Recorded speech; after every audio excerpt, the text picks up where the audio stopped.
Today, Johnston's Creek is a renaturalized riparian corridor running through waterfront parklands. The site has changed drastically over the course of colonialism in Australia, the home of the Gadigal people for millennia. The site is now firmly established as parkland for inner Sydney. This report will analyse the conditions and morphological development of Johnston's Creek through a framework based on the following literature. The analysis will provide a history of the site that challenges colonial mapping and acknowledges the immense impact colonial lines and boundaries have had on the landscape. Similarly, in adapting the assemblage thinking of Dovey and Pafka, this report aims to reconstruct an image of Johnston's Creek as it may have looked in the pre-colonial period. This will be used to inform an interrogation of the contemporary restoration attempts and determine whether they are successful in restoring country. Understanding the morphology of Johnston's Creek requires developing a renewed appreciation of country. Analysing the landscape allows determination on what features and localities either work to support country or keep it subdued. What colonial maps omitted can often tell us more than what they included. Country was rarely presented on colonial maps, generally presenting a blank landform without context.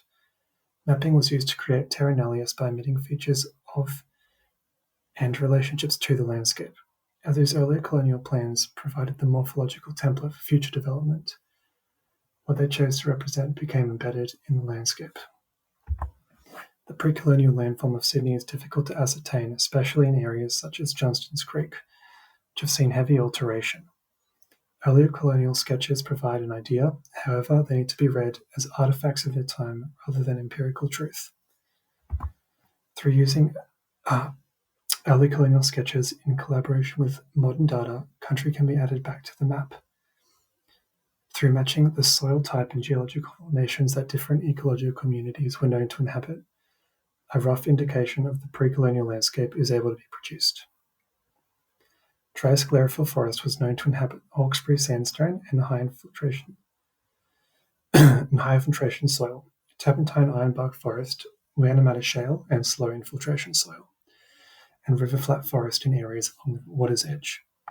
In representing an image of the landscape prior to colonialism and ignored in colonial mapping, a more vivid understanding of country is able to be developed. After reconstructing a pre-colonial form, the contemporary site surrounding Johnston's Creek can be understood as a palimpsest, where underlying nature of country is still very much visible despite colonial additions and alterations. Flood mapping reveals that the pre-colonial bay still exists under the right circumstances. Johnston's Bay was never fully erased. The most natural path for water to take during a maximum flood event is that of the bay.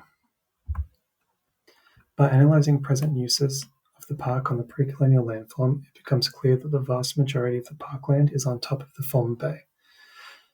Uses that do not require deep foundations and are more resistant to flooding are found where water once flowed freely.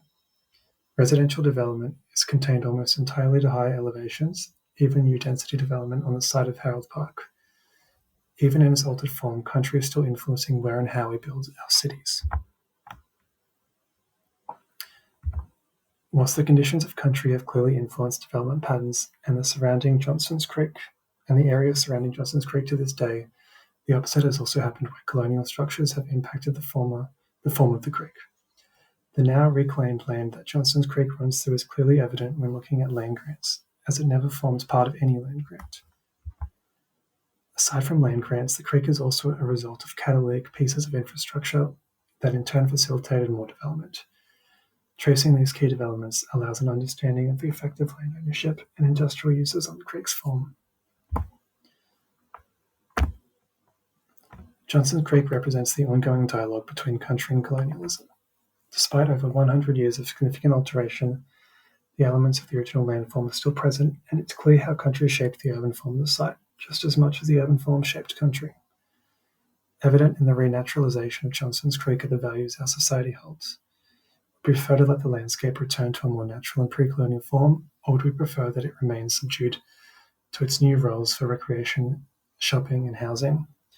The development of Johnston's Creek provides a case study into the development of urban land in Australia, how ownership structures influence development and dispossession.